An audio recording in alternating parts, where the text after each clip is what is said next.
Well, welcome everybody. Welcome to our computer science information session, Innovate, Create, and Code.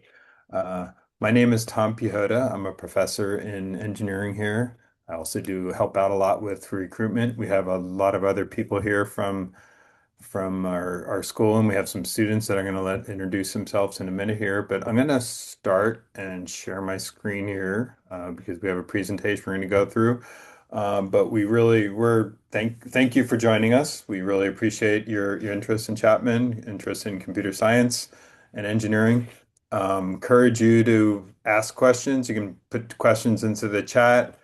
We'll have time allocated for questions too, questions for faculty, staff, our students. Really, this is for you to find out more about our programs and find out more about what we do in our Fowler School of Engineering and our computer science program.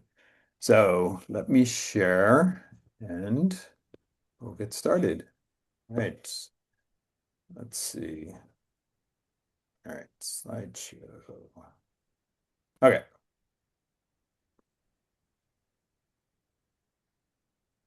So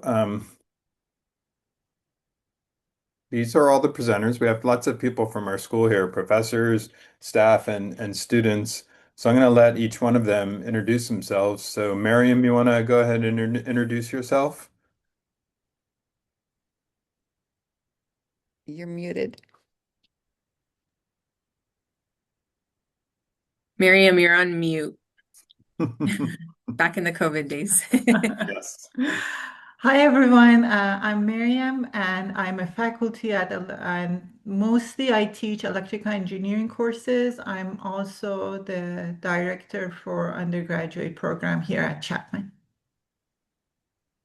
Luann, you want to go next? Sure. I'm Luann Boyd. I'm also a professor here. I teach in the computing degrees. So we have computer science, software engineering, and data science. And I teach mostly human-computer interaction courses. And then I also have a research lab that focuses on assistive technologies for neurodivergent people. Great. Thanks, Luann. Adina, you want to go next? Sure. Welcome, everybody. My name is Adina Hamlin. I am the manager for student success in the Fowler School of Engineering.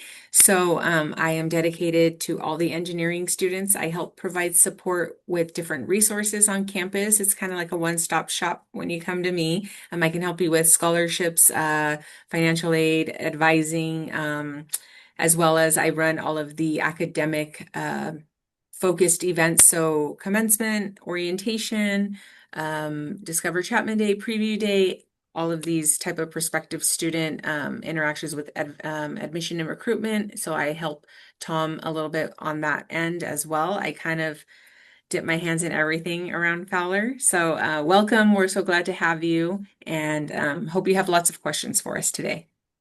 Great. Thanks, Adina. I'm going to let our students introduce themselves now, but when they introduce yourself, what's your major, where you're from, and then say one thing you love about being a student in the Fowler School of Engineering. So, Carolina, why don't you start us off? Of course. Hello, everyone. My name is Carolina. I'm originally from Puerto Rico. I'm currently a senior studying computer science with a minor in game development. Um, my favorite thing about Fowler is truly all of the leadership opportunities available for students. I myself am currently a career peer advisor, helping other undergraduate students with resume reviews and any early career opportunities, and also treasurer for the Society of Women Engineers. So I truly love how tightly knit our community is and how many opportunities there are for students to not only grow professionally, but also personally as well. Great. Thanks, Carolina. How about you, Krish? Why don't you go next? Hi everyone, I'm Krish Garg. I'm a second year computer science student. I'm also minoring in data analytics. One thing that I really love about Chapman is how open door policy everything is, especially the faculty. Like everyone here, they're all in the dean suite and you can come in and have a chat with them. It's really easy to make connections with faculty. That's something that's really special here. Great. And Hemi, I think you're on now, so you want to go ahead and introduce yourself? Yeah, hi, I'm Hemi. I'm a junior computer science major and game development minor. I'm originally from Chicago, so kind of far away. My favorite thing about being in the Fowler School of Engineering is all the resources that we have available to students. I think that's just Chapman as a whole, but I've been able to attend multiple conferences and take advantage of a lot of these resources and opportunities to help myself grow not only as a student, but professionally as well. Great. Thanks everyone for that. And thanks, I already see in the chat, the questions are being asked, so certainly continue to ask those questions. And maybe as we'll go along, we'll answer some of those too as we're talking about our different programs. I'm actually going to give you all a chance to post something in the chat here too. I'm going to pose a question back to all our prospective students that are online there too. Maybe if you would, I always like to ask students, what are you excited about in computer science or engineering as you think about finishing high school, pursuing computer science or engineering? What's one thing that you're excited about in computer science or engineering? It's always good for us to hear. So maybe type something in chat about what you're excited about as you're looking at that, both at places like Chapman, but other places also. I see someone's interested in game development. We certainly have game development. Learning about AI, that's great. AI is certainly something that we're talking a lot about at our school now too. Um, any other thoughts out there? Well, if you think about some, feel free to post those into the chat there. Game and app development. I'm sure some of our students will be able to add some more about that. But thanks for sharing that. Um, career opportunities, we'll definitely be talking about that. AI, definitely be talking about that too. So thanks. Um, so good. I'm gonna let We're going to start out with talking about our engineering programs, engineering and computer science programs, and I'm going to let Dr. Edizad talk about that and how we approach this in our Fowler School of Engineering. So, Miriam, you want to start us out? Sure. So one of the great things at Chapman is that when you start, you take this course, which is called Engineering 101. And it's a very hands-on course. You get to work with microcontrollers, how to code them. And then you can finish projects and so many mini labs. That's one aspect. Also, you start with GCI or Grand Challenge Initiative. That's very hands-on project-based course as well. So from the start, you get lots of hands-on experience and you can do projects that later on you can put on your CV. The degree programs we have, as you know, we have computer science. Also, we have computer engineering, data science, electrical engineering, and software engineering. And during your studies here at Chapman, you can take these 298 courses that are one unit course, and people from industry come and teach, so you get exposed to all the new technologies, what is needed in industry, also 370s courses. So with taking these courses, you get exposed to industry as well. And at the same time, I encourage you to talk to the faculty, see what projects they are working on. We have lots of the good thing about Chapman is that undergraduate students can start working on research from day one, like not day one, but first year. Because undergraduate students at Chapman, in other schools, it's mostly graduate students, but at Chapman, undergraduate students are very involved in research. As Hemi said, they go to different conferences, and also internships, independent project work. All of these doors are open for you to pursue. Great. So um, what is different at Chapman is that you get the class sizes are very small. We as faculties know all the names and as I said, the Curriculum is very project-based from day one, taking these courses, other courses as well, hands-on, lots of projects are incorporated. I saw lots of game development. They do lots of projects and it's very hands-on. Also, all the computer science courses, which helps you, all these projects you can put on your CV and it helps you to get the jobs that you want. Great. I'm going to ask Dr. Boyd maybe to talk a little bit about things that our computer science students are doing with innovation, both in research, but also as part of our Grand Challenges initiative. These are a couple of posters from some of our students that work on these types of projects. But we're really excited about what our students do in this. Yeah, that sounds great. So what you're looking at here are two examples of posters, and this is a research product that can come out of researching with the individual faculty person or through your GCI coursework. So you see the one on the left talks about teaching AI identification through repetition. This is a group of students that through their understanding of AI and their understanding of current challenges in the world, like people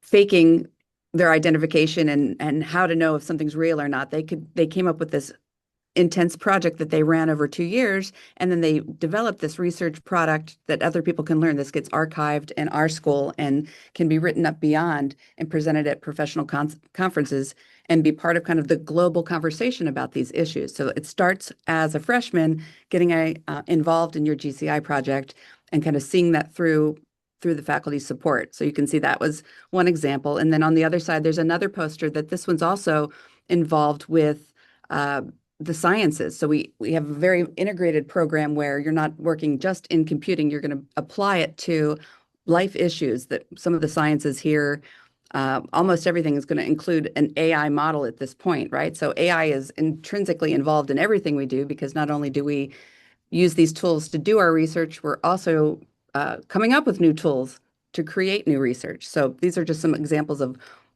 getting your hands into research right in that first semester, but also having a product to show for that research. So it's not just exposure, it's actually kind of coming to some completion. I think there's another slide too with some examples. Yeah, and then maybe you can talk about how faculty or students work with faculty on independent research projects also. Right. So that GCI is more guided through a series of classes and very structured weekly interactions with support.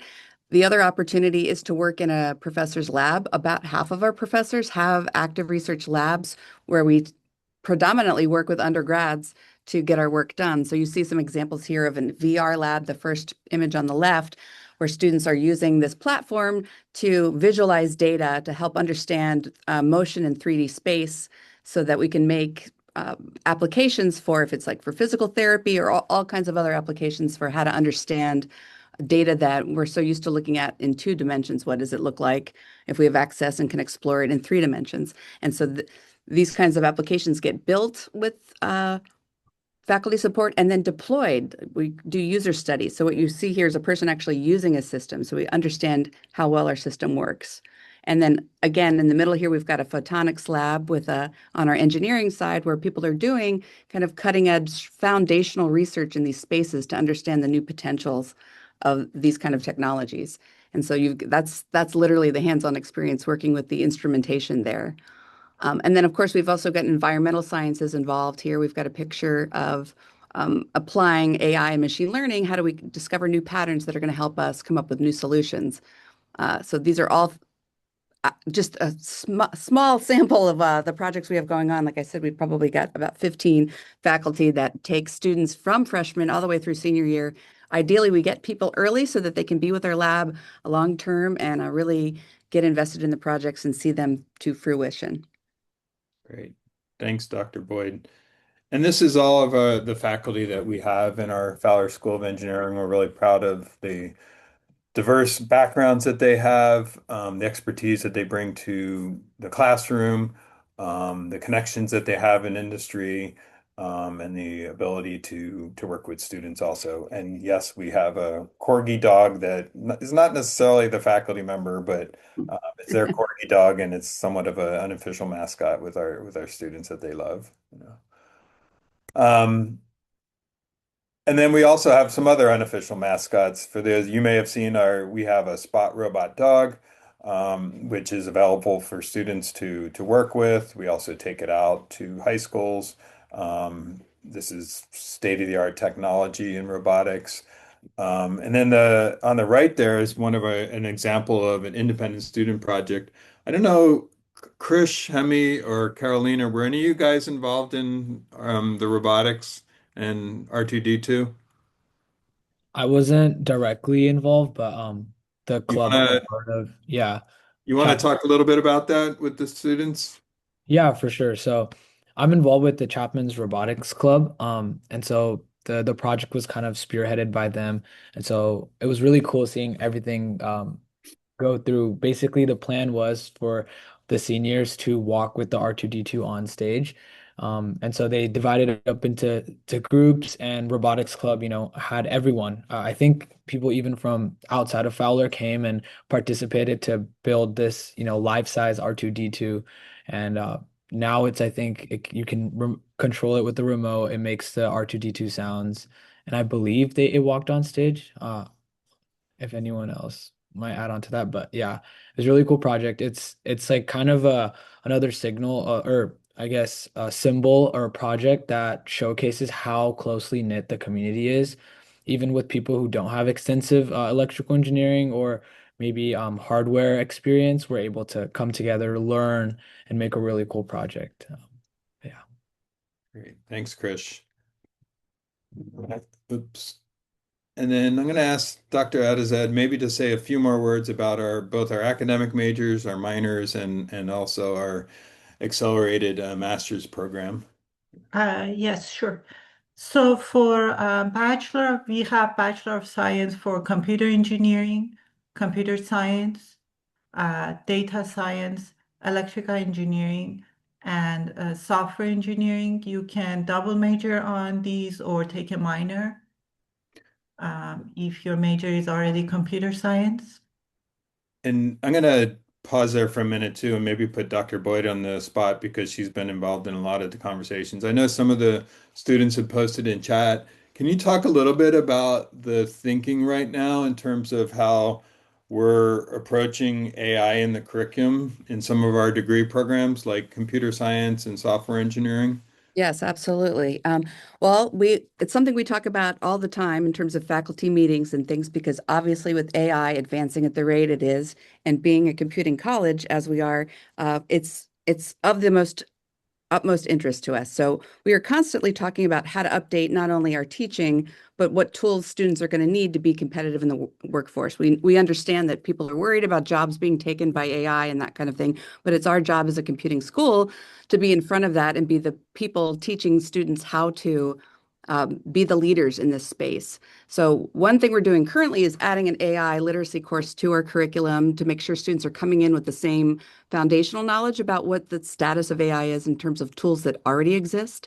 And then each professor has to consider every semester how they're going to update their curriculum to ensure that students are understanding AI, learning how to program AIs, and be in a position that they can lead the future of AI.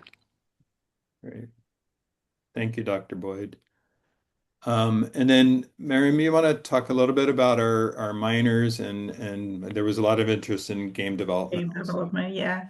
Yeah, as I saw in the chat, as you all know, we have a minor in game development. You can also take a minor in computer science, computer engineering, electrical engineering, information security and policy, and also cyber security. Hemi or Carolina, are either of you game development? Yeah, I'm game development. You want to maybe talk a little bit about the minor program for students? Yeah, so there's a lot of courses that each kind of teach you some of the niches of game development. So We usually use like Unity game engine to make a lot of our games just because that's industry standard, but then there's also opportunities to learn other technologies that are also used for game development. We also have a capstone for that. So now it's grown to a 3 semester long capstone where the first course of that capstone, it's kind of more like learning how to make a game and working with a group, not necessarily to ship and deliver a full-fledged game, but to learn the process of all of that and how to iterate on software very fast. And then usually your senior year, you'll work on the rest of the capstone. I believe one half of that is working by yourself and focusing on a project that you're interested in, and then the second half is working on a group. Kind of building off of some of the other projects that were made in the previous courses. So we also have a showcase, or not a showcase, a competition. I think it's hosted by IEEE, and that's amongst Chapman, UCI, and I think USC as well. Couple of colleges nearby where we compete, and I know Chapman has won. I believe 3 years in the past. I want to say consecutively, I'm not entirely sure, but our program definitely sets you up for success, and a lot of students have gone on to go into the industry as well. So if you're interested in game development or you just want to have that experience, I definitely would recommend the Mind.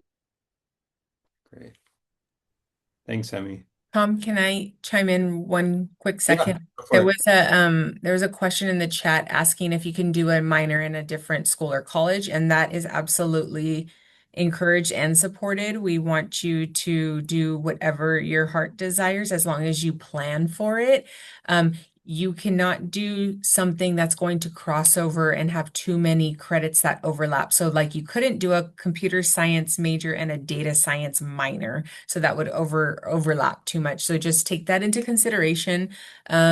There are some that you cannot blend together, but definitely psychology, definitely, we have students that have majors in dance and then have a minor in computer engineering or something of that sort. So you can mix and match with it. There's also the option to double major if you wanted to. That will need a lot of planning because we have such huge degree credits in our program. So just make sure you plan. And then there's also something called a themed inquiry where it's 4 credits outside of your primary discipline and nothing can overlap.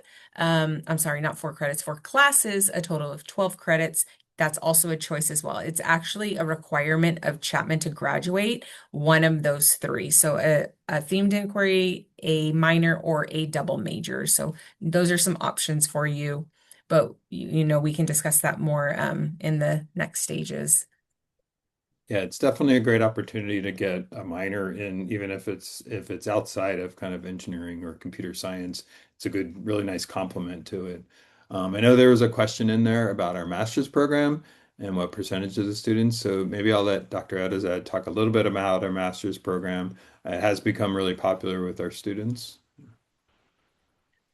Yes, so we have this accelerated 4+1 program, which is when you finish your bachelor, you can share up to 6 credits, and after 1 year, you can get your Master of Science in Computational and Data Science or Electrical Engineering and Computer Science. So if you stay for 1 more year, you can get your master as well, considering your GPA, and you have to apply, but that is available for you as well.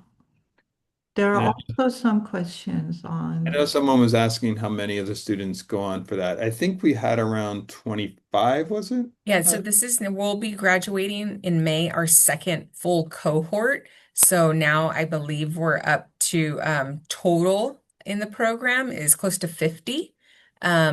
And then we'll be graduating a cohort in May, and then a new cohort will be coming in. But it's you take some of your master's program courses in your senior year, and they work with you in order to get that done. So if you're thinking of something like this, it's best to start talking to Hillary, which is our program manager for the master's program, and then you kind of start talking about it in your junior year so that you can start taking those courses in your senior year, and then you just stay 1 more year in order to finish the degree.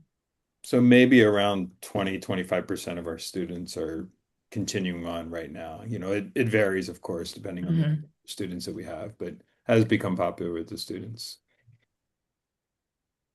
Really good questions. Thanks for posting all those. Adina, you want to talk more about resources available to students? Oh, sure.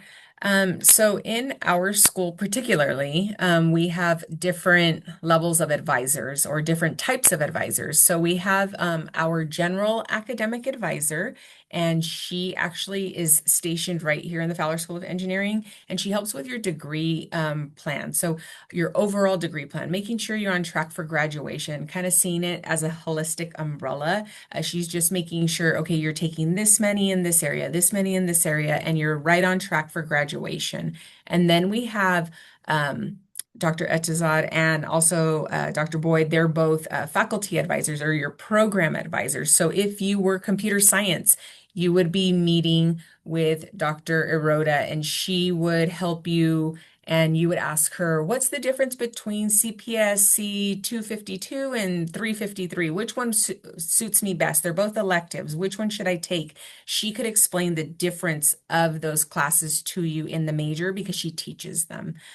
We also have peer advisors. So sometimes you don't want to talk to an adult or a faculty member, and you're just more comfortable going to Hemi and saying, hey, Hemi, did you like this professor? What is their style of teaching? Could you help me with the 4-year plan? Something like that. And then, yeah, so we have different levels of advisors. And then we also have an advising center on campus have multiple advisors that are always helping you. We have academic advising nights twice every semester to prepare you for the following semester. In addition to the academic advisors, we have a career and professional development center on campus, but we are so lucky to have Sam, which is our dedicated career advisor right here in-house. A lot of the Fowler Engineering advisors and support, we have one that sits right here in our building, so you don't have to go all over campus. You can if you'd like, but we try to have our support right here and easy access for you.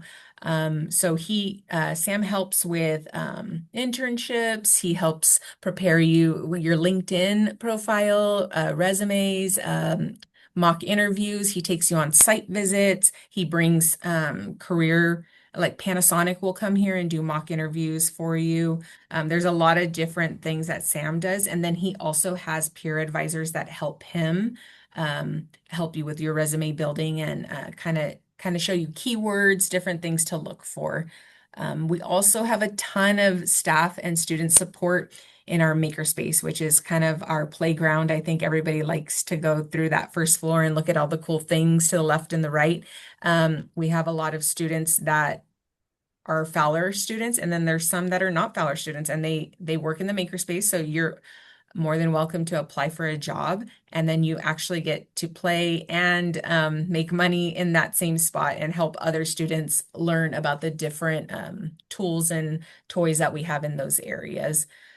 We also have support for research, conferences, and professional development, and the faculty are also there to help you with those different categories. We have a website, and I can throw it in the chat, but we have one of all of our faculty and exact research that they're doing and what it covers. And so if something interested you, you would reach out to them and say, do you have a spot for me? I'd love to be part of your research group. I'm really interested in virtual reality or whatever the case may be, and then you can work with the faculty. They always want new students in their space. So those are some of our resources, to say the least. If I'm missing something, please let me know.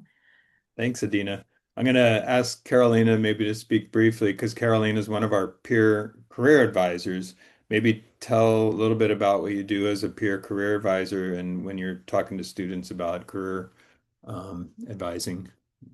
Yes, of course. So as a career peer advisor, I table weekly, typically about 2 hours a week I'm in front of our Director of Career Services office where students can come by whenever they have time, and they can come sit down with me. And we can cover resume reviews. We can talk about your LinkedIn profile, how to tailor your resume for a specific role, maybe a cover letter. So anything regarding early career opportunities, typically me and my other career peer advisor are here to help students to align your resume and your LinkedIn to the roles that you're interested in applying to. Additionally, one of my favorite things to do as a career peer advisor is to forward resources that I personally utilize throughout my time here at Chapman. Within Chapman, also outside of Chapman, such as outside programs that maybe focus on different things, such as AI, web development, that we do have available here at Chapman. But by extending your network, you truly have the ability to continue growing your knowledge and then bringing it here on campus to help you develop within those projects that you're interested in pursuing in the future. So that's mainly what I help with. Thanks, Carolina. I know there's a lot of questions, so I'm going to try and just get through the few more slides here. So these are some of our facilities. This is our Keck Center for Science and Engineering. We love our facilities. If you haven't been here, certainly come and visit. You're seeing some screenshots here of our ideation zone where students are able to study. It's a flexible space for them to, we have seminars in there too. We really accommodate students at a lot of different levels. This is our makerspace. We call it the Design, Create, Innovate Lab, where it has a lot of different types of 3D printers for students to be able to do fabrication and design, an advanced manufacturing space, a tech shop where we have all our electronics and students are able to put together all their projects also. And then lots of labs where you would have your classes for different electronics, but sometimes lectures are in there, study spaces, both open study spaces, but bookable rooms if you want to meet privately or with a group of students. And then I'm going to ask some of our students because both Carolina, Hemi, and Krish are all involved in student clubs and organizations. It's a big part of our Chapman Fowler community. Maybe if they could talk a little bit about the clubs and organizations that they're involved in, or just other ones that they see. This is just a few of them. I probably missed a few up there, but maybe Krish, you want to start us out? I know you're involved heavily with IEEE, and then maybe each one of you can talk a little bit about clubs and organizations. Yeah, of course. So, hi everyone, I'm Krish. So here, IEEE, as Dr. Pakoda mentioned, I'm the president of IEEE student branch at Chapman. Our goal really is to help students connect with the heart of the industry. We also, since IEEE has a lot of their hands in research, we're also actively trying to help students participate in research at Chapman specifically. And we also want to help students with their just professional and career paths. So we'll be doing workshops, doing conferences, visits to companies. Recently we did a Rivian tour at the Rivian headquarters in Irvine, and we'll be providing networking nights, things like that. I'm also the vice president or co-vice president of Robotics Club, and like you saw one of our projects as the R2D2, we do things like that. We do company visits. I believe recently we did Pelican. So yeah, things like that. Super exciting stuff. Emmy, you want to talk a little bit about some of the activities you're involved in? Yeah, so I'm a part of 5 student organizations and then also the Fowler Engineering Circuit. I'm president of Girls Who Code, so very similar to kind of IEEE, we provide a lot of networking in industry as well through the Higher Like Girls Who Code organization. We've also done company tours as well. I believe last semester we went to Second Dinner, which is a gaming studio nearby located in Irvine. But it's really a safe space for a lot of women in STEM. And we branch out to other parts of Chapman as well. So we have a lot of people who come in from like Dodge who are interested in like meeting people and making friends. So it's a really great space for that. I'm also conference coordinator for Society of Women Engineers. We go to a lot of conferences as well. We just recently came back from We25, which is a national conference, and then we're also preparing to go to We Local, which is in Oregon. And again, it's another safe space for a lot of women in STEM, but we always collaborate with other clubs as well. And then we like to throw larger events like Winterfest and Spooktacular, which are just a place for a lot of Fowler clubs to come and collaborate together. And then I'm also graphic designer of Chapman AI, conference coordinator of Computer Science Club, and then treasurer for IEEE. You're busy, Emmy. All right, Carolina, you want to maybe talk a little bit about other things you're involved in? Not that you're not already busy. Thank you. So I'm currently involved as the treasurer for the Society of Women Engineers and also the Fowler Engineering Circuit. For the Society of Women Engineers, as Heavy touched on, our mission is to empower women to achieve their full potential as both leaders and engineers. And as she mentioned, we often host larger events to mingle and to socialize with one another to get to know other engineering students outside of our classes. But also, as she mentioned, we also attend conferences, we host study sessions, workshops. So truly opportunities for students to continue to grow professionally, but also continue to expand their network here in Fowler, also outside of Fowler as well. For the Fowler Engineering Circuit, we mainly focus on representing the student voice. We speak with faculty and administrators about any issues that have maybe come up throughout the semester and how we can face those issues head on to better address them and ensure that students are truly having a great experience here at Fowler. Great. And then I know there were a lot of questions about internships, career opportunities. We certainly work with a lot of different companies where our students have been placed. I need to update this, and I'm thinking about Carolina. But we certainly place a lot of our students, over 70% of our students are working or graduate after graduation. And you can see the average salary there. But I want to ask to Carolina to kind of share her experience both in getting an internship and now a permanent job that she's very excited about, and we're all really excited about for her also. Yes, thank you so much for that lovely introduction. So I'm grateful enough to have landed a full-time position at Microsoft as a software engineer. This is thanks to the previous internship that I had this past summer, where I interned as a software engineering intern. And thinking back, I really think about how Fowler truly helped me get my foot in the door. I came in as an undeclared major, so I didn't really know what I wanted to do. And then I was able to take my first Python course, which was extremely beginner friendly. Fowler makes it super easy to really see if engineering is for you by offering these introductory courses. So I was able to take that course, and then from then on, everything else is history.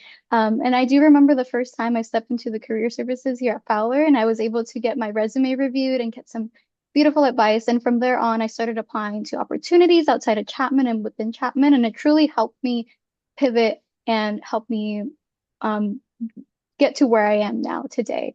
So I'm extremely grateful for the community here at Fowler, and I truly couldn't have done it without everybody, the administrators, the students, and the professors here. Truly, it's an amazing community, and I'm very grateful and excited to start working and hopefully give back to our community here. Great. Thanks for sharing that, Carolina. And then I just want to finish with making sure you all know that at a private school like Chapman, we have a lot of scholarships that are available. Scholarships are available on a merit basis based on your academic track record. You're eligible for President's Provost scholarships, need-based scholarships based on your demonstrated financial need. And then in engineering and computer science, we have program-specific scholarships too.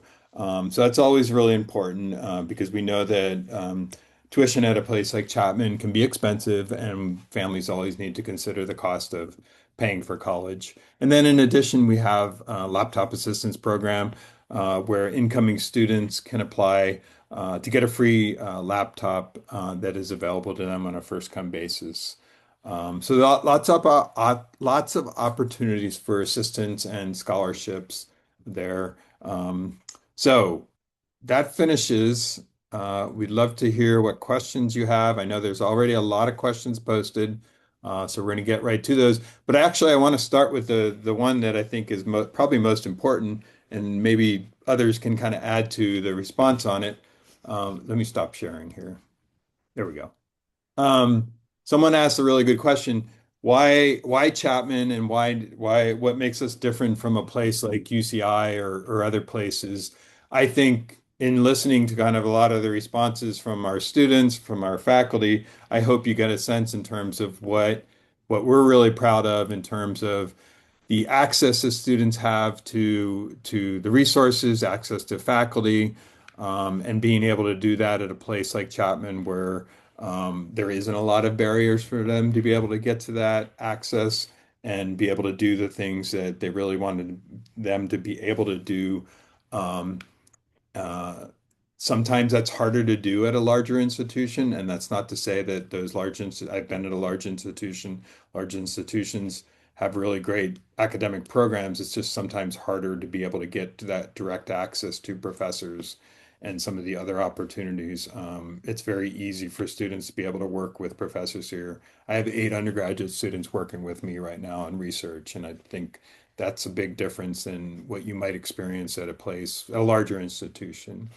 Um, Dr. Boyd, Dr. Edizad, you maybe want to add anything in terms of what might be different between a place like Chapman and a larger institution? I mean, I think you said it. I was just going to say it personally that I think the biggest thing is the undergrads getting involved in the research. Like you said, I also carry 8 students in my lab at a time. So our small classes that are 20, 25 students, I have a couple classes, maybe out of all of those 8 students come and work with me over the course of years. They can come and go. And so that's just not heard of necessarily in a bigger school. I personally did my PhD at UCI, and so I was a teaching assistant. And so the classes might be 200 people. And so I never knew anybody's name except for the people that came to office hours, where here, the professors know everybody's name, like in the first week, because it's small enough. We get to know who you are. We can write you letters of recommendation. We know your projects. We remember you from semester to semester. And so there's just that personal touch with that exposure to research that I think really sets us apart. Oh, and I wanted to just add the difference. Somebody asked about the difference between computer science and software engineering really quickly, just that our computer science program is much more theoretical and foundational. It's more focused on theory and algorithm and the science behind computing. And then the software engineering degree is more the applied principles about building and testing and maintaining software. Great. Thanks for answering both of those. Anyone want to add anything to kind of what Chapman and the difference between Chapman and larger institutions like UCI or USC or other places? Yeah, I can talk a little about this. Obviously, I haven't gone to another institute, but I have a lot of friends. Particularly, one example that I like to talk about is UCLA. I recently visited last year, and a big thing that I noticed was people have to literally interview and apply to get into clubs, just to participate in clubs. And I think that's something special about Fowler is that, as you all saw, right, we all hold leadership positions in our clubs, and it's so easy to get involved in these clubs. And it kind of drives more of a community aspect rather than being competitive and more cutthroat. And then also adding on to, we keep bringing up research, but it really is cool. I was a first year able to do research, and I think that is very unheard of in these bigger institutes just because research is more limited. Um, and that coupled with the fact that I mentioned earlier that everyone has an open door policy. You mentioned, Dr. Boyd mentioned office hours, and I remember that during office hours was the time that I usually had the best conversations with my professors, not just about like questions for lectures, but also just talking to them, learning about their past, making those connections. And I think that really sets Fowler apart from these bigger institutes. They just can't accommodate everyone. So I know there was a question about placement of students in internships, whether that's at the beginning or during the last couple of years. I think it really depends. I mean, it probably is hard right away as a freshman to get an internship. And I think one of the things that I've seen is students wanting to get some experience early on. Some ways that they can do that, it does tie back to doing research with the professor. In some ways, that's like an internal internship that helps, and then they can talk about that when they want it, when they are out there seeking an internship, when they're a sophomore or junior, and trying to get those during the summer. Most of the time, the internships are during the summer, although some students, those carry into the academic year also. Hemi, have you had internships? You want Yeah. to talk a little bit about your experience? Yeah. So last year I was a software engineering intern at Rockwell Automation. And then this year I'll be an incoming intern as a software engineering intern at Bank of America. I think from my experience, a lot of the resources that I got from Chapman, especially like going to conferences, have helped me get those opportunities and make those connections. And then kind of touching on like it is harder to get an internship as an underclassman just because that's kind of how industry is. Like there's certain courses that are very fundamental to your learning and your education that a lot of employers tend to look for. So one of them is data structures and algorithms. It's very hard to get an internship or a job opportunity unless you've taken that course, and that's typically something you take like your sophomore year. So I don't necessarily think it's like based on the student. You can be very driven, be very willing and accepting to grow. But there's just certain things, certain courses that you need to take before you're prepared to go into industry.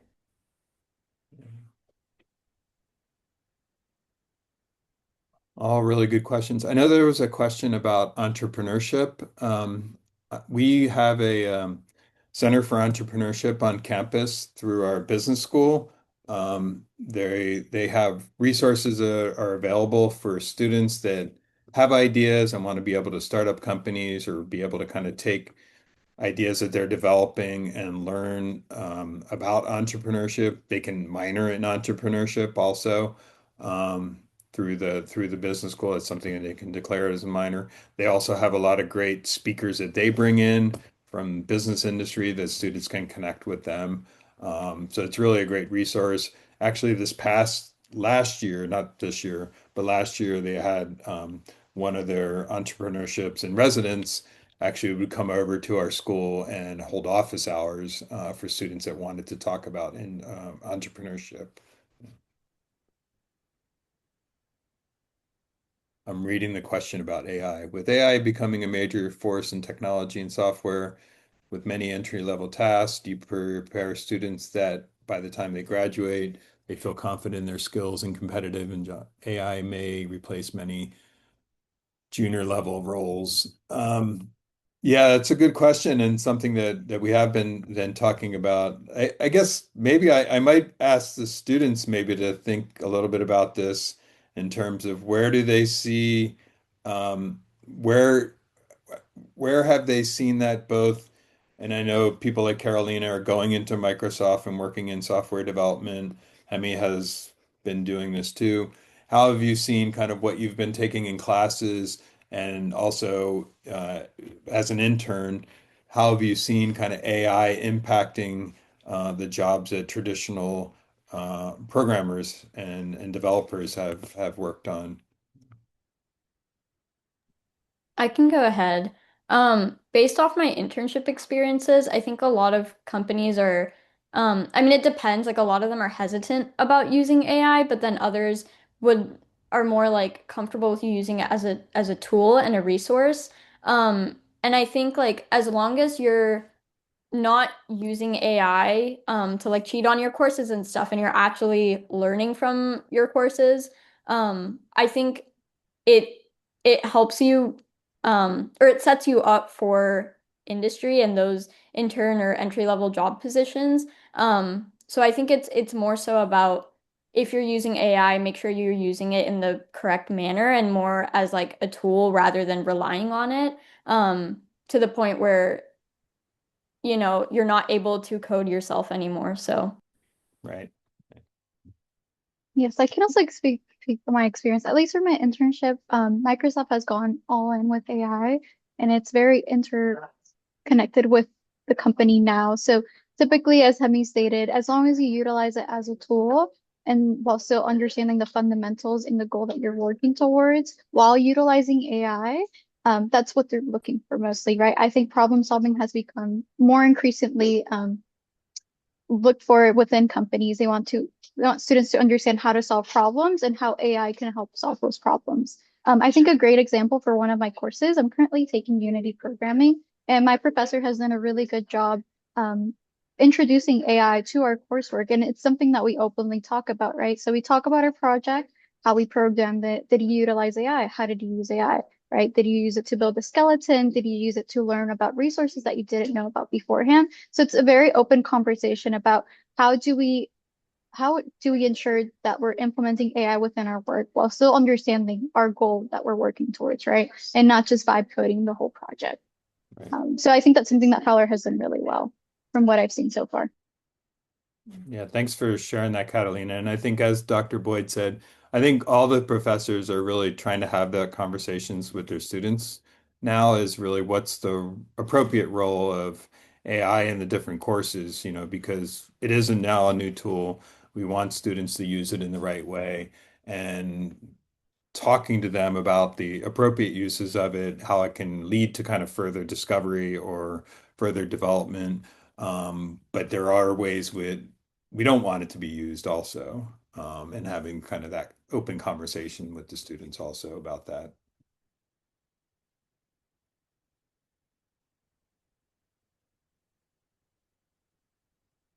All right. Let's see. Any other questions or comments that anyone else wants to make?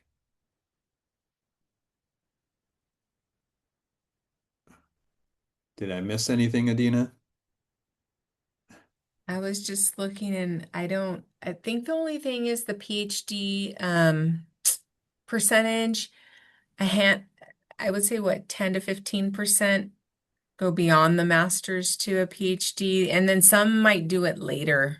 Yeah. It's kind of self-reported later on, but many, and I'm not deterring you from getting the PhD, but many like Carolina get that full-time job right from the get-go. So don't bank on it, but it happens to many of our students. And I think if either Dr. Etizad or Tom or Dr. Boyd want to speak on kind of what makes them prepared is I think what really helps are those 298 courses that we offer that really differentiates the students in that social aspect. Not, when you have the technical interview and then you have that different type of interview. And I think that's why Chapman students, all in all, they can really relate and they can work with others because they have so many group-based projects, and it's not always going to be the perfect person that you're working with, and that's how the real world is. I think our students are really well prepared in that manner, but if anybody wants to speak to that, I think that was one of the questions.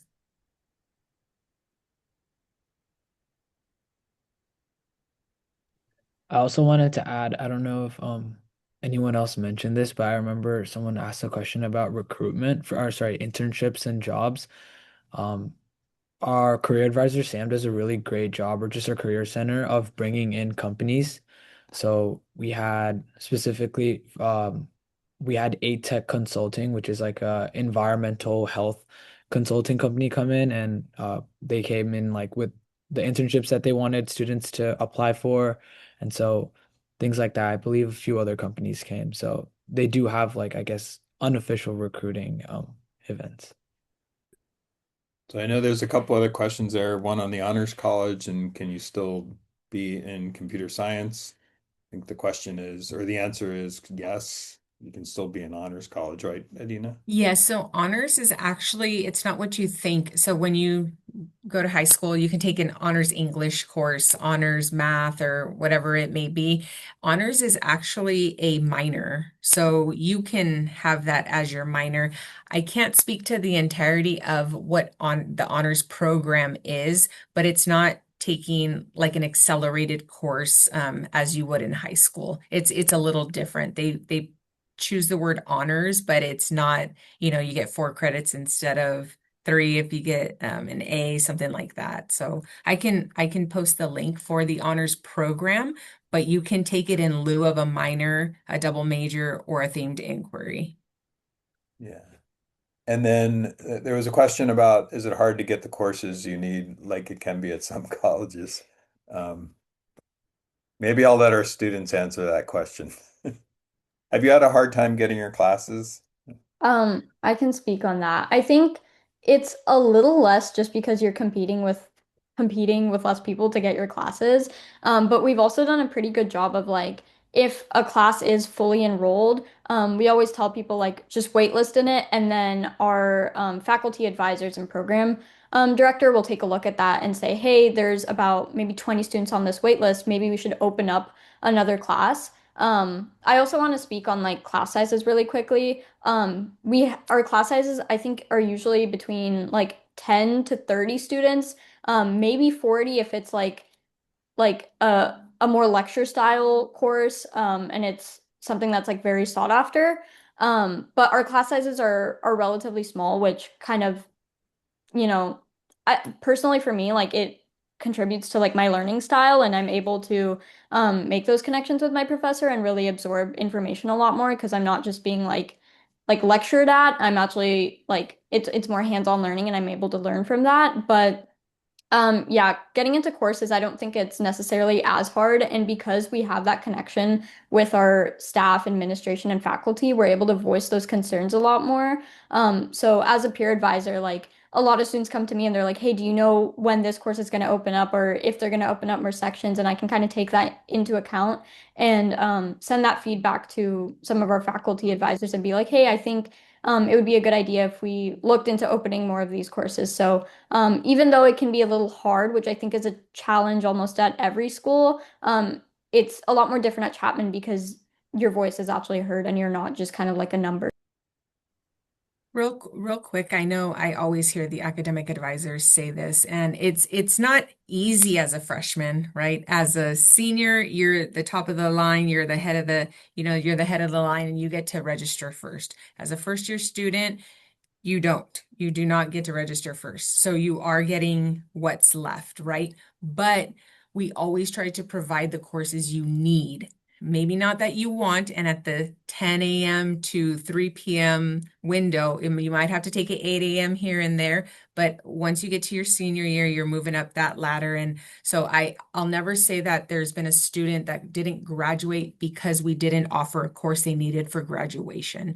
It was maybe they didn't want to take it one semester because of the timing or something like that. So I just wanted to put it in. It's not easy. It's like, oh yeah, whatever you want, you'll get, but we will give you what you need to graduate. Yeah, on that really quickly, I want to add our freshmen before they're even for their first semester, they're pre-enrolled into courses that they need. So, for example, if you declare that you're going to be a computer science major, they're going to automatically enroll you into, let's say, Calculus 1, Computer Science 1, the Python class. So you're coming into college already like having the courses that you need, and you're on track to graduate. So I think that's pretty neat. Yeah, coming in as a first year freshman, your first semester, you actually don't have you don't have to worry about actually registering for classes because we make it really easy on you. I think there's one last question I want to make sure we get to. It was, and I think we've talked a little bit about it. The question was, is there a requirement at your school for an undergraduate students to pursue a minor or a second degree? Yes, right. They have to take a minor or double major or a theme inquiry. Right. So as part of the general education curriculum, we make it very easy, and it's pretty much integrated into the general education requirements. It's not adding on additional credits. It still keeps the students at 120 credits by them doing this. So it becomes part of the general education, as Dr. Edizet said, in terms of them doing a themed inquiry or a minor. And you would have to take into consideration if you're going to take a 78 credit major and you want to completely double major in dance, and that's also 78 credits. 78 and 78 are not 120. So you got to think about the meeting with your advisor saying, okay, what can I do to get out of here in 4 years? You have to make sure that you know that there are those one-offs that don't mind that. But if timing is your goal and 4 years and this amount of money is your goal, then you'll definitely want to work with your advisor to just make sure you're on that track and you're not trying to fit, so much into 4 years, because then we want you to have a good experience. Well, I know we're right at time. I want to be mindful of everyone's time, but I want to thank everyone for participating in it. Those of you that came, those that are faculty or students and staff. But thank you very much, and please reach out if you have any additional questions. We're here to help you. Hope to see you next fall.